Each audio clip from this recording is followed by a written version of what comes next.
इस लड़की की गाड़ी बीच रास्ते में बंद पड़ गई है।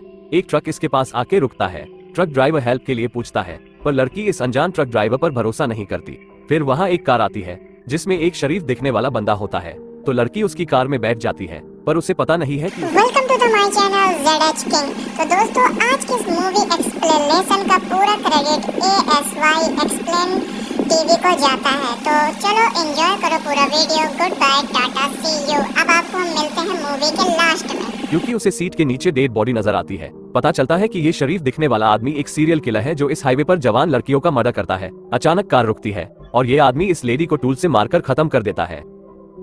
नेक्स्ट सीन में दिखाई पड़ता है कि एक बस में कुछ लोग सवार है जो इसी रास्ते से जा रही है। तब ड्राइवर सबको बताता है कि कुछ दिन पहले इस जगह से एक औरत लापता हो गई थी। तब रेडियो पर अनाउंसमेंट होता है कि एक एक्सीडेंट हुआ है जिस वजह से सारे रास्ते बंद हो चुके हैं। तब ड्राइवर कहता है कि उसे दूसरा शॉर्टकट रास्ता पता है, तो सारे लोगों को जल्दी पहुंचना होता है। तो सब लोग ड्राइवर को उस रास्ते से जाने के लिए कहते हैं। अब ड्राइवर बस को उस रास्ते पर मोड़ लेता है। थोड़ी देर बाद बस एक टनल में एंटर करती है। ड्राइवर टोनी कहता है कि इस रास्ते पर ये टनल उसने पहली बार देखी है, शायद नई बनी होगी। फिर टनल के अंदर एक आदमी अचानक बस के सामने खड़ा हो जाता है, तो ड्राइवर गाड़ी रोक लेता है। सब सोच में पड़ जाते हैं कि इस सुनसान टनल में ये आदमी क्या कर रहा है, पर वो मुसाफिर है और बस में आकर बैठ जाता है। एक आदमी अखबार पढ़ रहा है जो देखता है कि अखबार में इस आदमी की फोटो है और ये क्रिमिनल है। अब आधे घंटे से इस टनल में ड्राइव करने के बाद टोनी को कुछ गड़बड़ लगती है, क्योंकि वो जानता है कि देश की सबसे लंबी टनल 11 मील की है जो 10 मिनट में क्रॉस हो जाती है, पर ये टनल तो खत्म ही नहीं हो रही। इसलिए ये लोग वापस लौटने का फैसला करते हैं, पर फिर से आधा घंटा फुल स्पीड से चलने के बाद भी इस टनल से बाहर नहीं निकल पाते। अब ड्राइवर बस को एक जगह रोक लेता है और सब लोग बस से उतरकर आसपास चेक करने लगते हैं। अब इस प्रेग्नेंट लेडी को उसका फोन रास्ते पर पड़ा मिलता है, जो 1 घंटा पहले उससे गलती से बाहर गिर गया था। मतलब इस टनल में कुछ तो अजीब है। सब लोग डर चुके हैं। तब ये ली नाम का आदमी सबको शांत रहने को कहता है और टनल में पैदल चलकर चेक करने को कहता है, पर इस अजीब टनल में खो जाने का डर है। इसलिए वो कहता है कि एक लंबी रस्सी को पकड़कर टनल में चला जाए। ये आदमी रस्सी लेकर आता है, फिर रस्सी पकड़कर ये लोग आगे बढ़ने लगते हैं। फिर थोड़ी देर के बाद दूर से 2 आदमी बस की तरफ आते दिखाई देते हैं। जब ये 2 आदमी करीब पहुंचते हैं तब पता चलता है कि ये तो ली और चेन ही है। हैरानी की बात है कि जहां से वो चले थे वहीं पर आ चुके हैं। दिखने में टनल सीधी है, पर बार बार ये लोग एक ही जगह पर आकर अटक जाते हैं। अब ये सभी लोग जान चुके हैं कि वो लोग इस जगह बुरी तरह फंस चुके हैं, इसलिए ये लोग सारा खाना इकट्ठा करते हैं और आपस में बराबर बांट लेते हैं। अब 4 लोग टनल की जांच करने के लिए जाते हैं और बाकी के लोग बस में रुकते हैं। जिन जब नींद से जागती है तो वो देखती है कि पूरी बस धूल से भरी पड़ी है, जैसे कि सालों से यहाँ पड़ी हो। बस को इस हालत में देखकर सब चौंक जाते हैं। टोनी खाना चेक करता है, पर सारा खाना भी सड़ चुका है। इससे पता चलता है कि सिर्फ ये टनल ही अजीब नहीं है, पर यहाँ पर टाइम भी तेजी से चल रहा है। जब ये लोग बस में आते हैं तब ली को बस में से एक नक्शा मिलता है जो पहले नहीं था। ऐसा लगता है कि किसी ने जानबूझकर रखा है। फिर वो इस नक्शे को गौर से देखता है और टनल की जांच करने लगता है, पर तभी सारी लाइट बंद हो जाती है। जब टॉर्च चालू करते हैं तो वहाँ पर ली नहीं होता है। नीचे जमीन पर एक खून का धब्बा नजर आता है, जिसे फॉलो करते हुए ये लोग एक दीवार के करीब पहुँचते हैं। ये लोग इस दीवार को तोड़ देते हैं।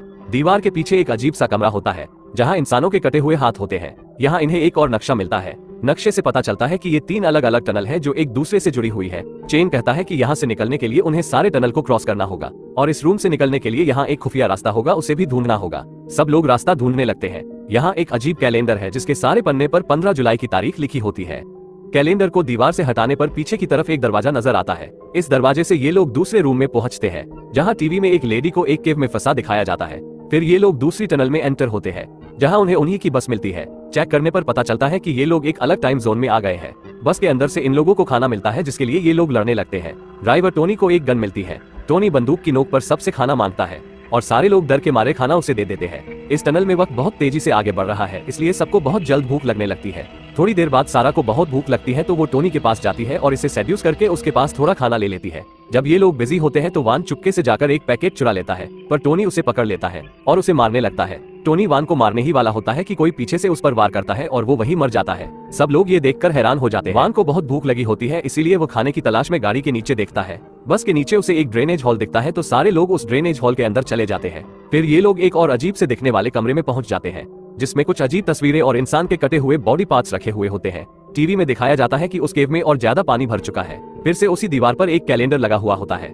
कैलेंडर को हटाते हैं तो एक और खुफिया दरवाजा नजर आता है। इस दरवाजे से ये लोग तीसरे टनल में पहुंचते हैं, पर यह वाली टनल और ज्यादा खतरनाक और डरावनी होती है। यहाँ इन्हें अपनी बस नजर आती है जिसके अंदर चूहे और सांप घूम रहे होते हैं। वान को बहुत ज्यादा भूख लगी होती है, इसलिए वो सड़ा हुआ खाना खा लेता है। ये देखकर जिन उसे कुछ खाना दे देती है, पर वान बंदूक निकाल लेता है और बंदूक की नोक पर सारे लोगों के पास खाना ले लेता है। वान कहता है कि जब भी कोई मरता है तो हमें यहाँ से निकलने का कोई एक रास्ता मिला है, इसलिए तुम लोगों में से किसी एक को मरना होगा। इसलिए वो इस भाई बहन को एक कमरे में ले जाता है और उन्हें मारना शुरू कर देता है। वेन अपने भाई को बचाने के लिए वान पर हमला करती है, पर वान उसे गोली मारकर मार देता है।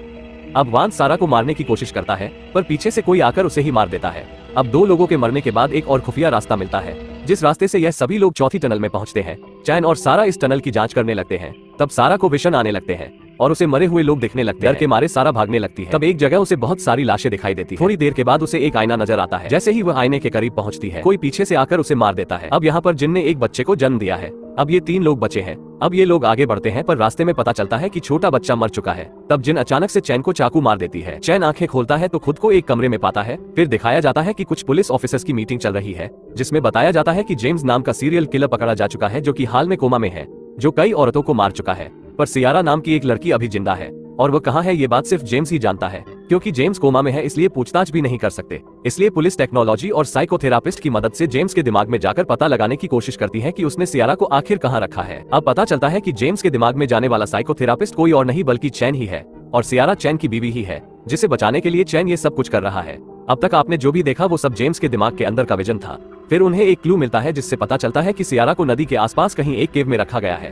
पुलिस उसे चारों तरफ ढूंढती रहती है, पर पता चलता है कि अगले कुछ घंटों तक खूब बारिश गिरने वाली है, जिसकी वजह से नदी के करीब की सारी केव में पानी भर जाएगा। इसलिए सियारा को जल्द से जल्द ढूंढना होगा। अब चैन पुलिस ऑफिसर को पूछता है कि जेम्स के विजन में सारे कैलेंडर पर 15 जुलाई की डेट क्यों थी। तो ऑफिसर उसे बताता है कि इसी दिन उसके माँ बाप मरे थे। उसकी माँ का किसी से अफेयर होता है, जिसके झगड़े में उसकी माँ जेम्स के बाप को मार देती है। इस हादसे से जेम्स के दिमाग पर गहरी असर होती है। इन सभी लोगों को जेम्स के दिमाग में इसलिए पैदा किया गया क्योंकि इनके जरिए जेम्स के दिमाग से क्लू हासिल किया जा सके। ये सभी लोग जेम्स की जिंदगी से ताल्लुक रखते थे, पर टनल में एक और शख्स था जो लोगों को मार रहा था, जिसके बारे में अब तक कुछ पता नहीं चलता। अगले दिन चैन का सामने जेम्स से होता है, तो चैन उसे अपनी बीवी का पता पूछता है, पर जेम्स उसे कुछ भी नहीं बताता, पर उसे अपनी जिंदगी के अलग हिस्से दिखाता है। यहाँ इसे पाक मिलता है। चैन उसे अपनी बीवी के बारे में पूछता है, पर पाक की बहन उसे बताने से रोक लेती है। फिर चैन एक थिएटर में पहुंचता है। यहाँ उसका सामना उस कातिल से होता है जो टनल में सबको मार रहा था, और ये कातिल कोई और नहीं बल्कि खुद चैन ही है। एक सीरियल किलर के दिमाग में रहने की वजह से चैन का ये रूप भी एक किलर बन चुका है, जो सियारा को बचाना नहीं चाहता। इसलिए बुरे चैन ने टनल में सब लोगों को एक एक करके मार दिया था। अब पाक एक चाकू लेकर सियारा को मारने के लिए आगे बढ़ता है, पर वो ऐसा कर नहीं पाता। तब चैन पाक के पास आता है और उसे होश में लाता है। फिर उसे अपनी बीवी के ठिकाने के बारे में पूछता है। पाक उसे पता बता देता है और फिर वहां से चला जाता है। फिर चैन और उसका बुरा अवतार एक दूसरे के आमने सामने आते हैं, पर कातिल चैन असली चैन पर हावी हो जाता है। फिर दिखाया जाता है कि केव में पानी भर चुका है और सियारा गर्दन तक डूब चुकी है। उसे जल्दी नहीं ढूंढ पाए तो मौत पक्की है। असली चैन बुरे चैन को अपने रास्ते से हटने को कहता है, पर बुरा चैन नहीं मानता। अब असली चैन इस कातिल चैन को काबू करने के लिए खुद को गोली मार लेता है, जिसके कारण कातिल चैन मर जाता है। अस्पताल में जेम्स को होश आ जाता है, जो कोमा में था, पर अब वो बिल्कुल बदल चुका था और एक अच्छा इंसान बन चुका था। फिर वो सियारा का पता बता देता है और पुलिस सियारा को वक्त पर बचा लेती है, पर अंत में हमें दिखाया जाता है कि चैन इस टनल में भटक रहा है, जो अब कभी वापस नहीं आ सकता।